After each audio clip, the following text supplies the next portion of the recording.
Friend, Radhe Radhe, जय माता दी।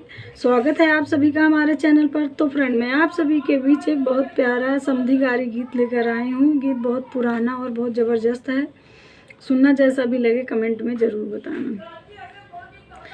मैं तोहसे पूछिला काली बदरिया हो, मैं तोहसे पूछिला काली बदरिया, रे आजू रात कहवा बरसलो, हाँ सीताराम से भजो रे आजू रात कहवा बरसलो, हाँ सीताराम से भजो।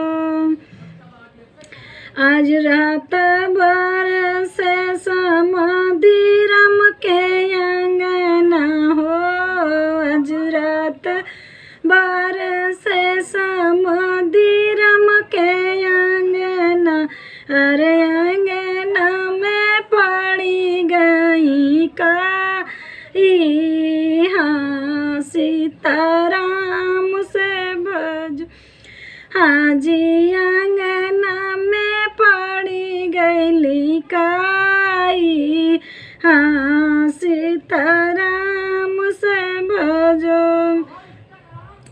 धावल धूपल आइली समधी जी के बहिनी हो, धावल धूपल आइली समधी जी के बहिनी, अरे अंगना में गिरी बिछलाई,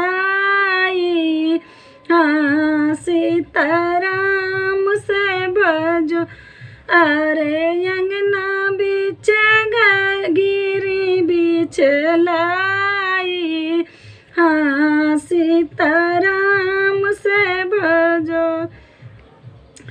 मैं तोहसे पूछिला काली बदरिया हो, मैं तोहसे पूछिला काली बदरिया, रे आजू राती कहवा बरसलो, हाँ सीता राम से भजो, हाँ जी आजू राती कहवा बरसलो, हाँ सीताराम से भजो।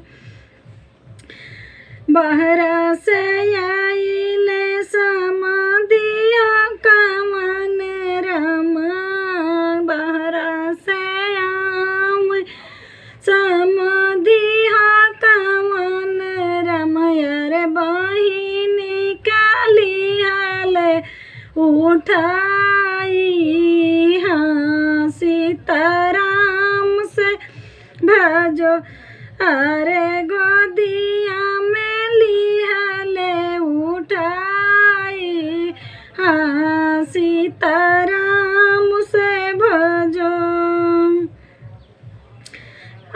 कहू तो हर टूटल बहिनी, कहू तो हर फाटल हो, ओ कहू तो हर टूटल बहिनी, कहू तो हर फाटल, रे हमारा के दे तू सब बता आई, हाँ सीताराम से भजो, हाँ जी हमारा के दे तू सब बताई, हाँ सीताराम से भजो। अरे हम करबै तोरी दरदवाई, हाँ सीताराम से भजो, हाँ जी हम करबै तोरी दरदवाई, हाँ सीताराम से भजो। मैं तोहसे पूछिला काली बदरिया हो, मैं तो से पूछिला काली बदरिया, रे आजू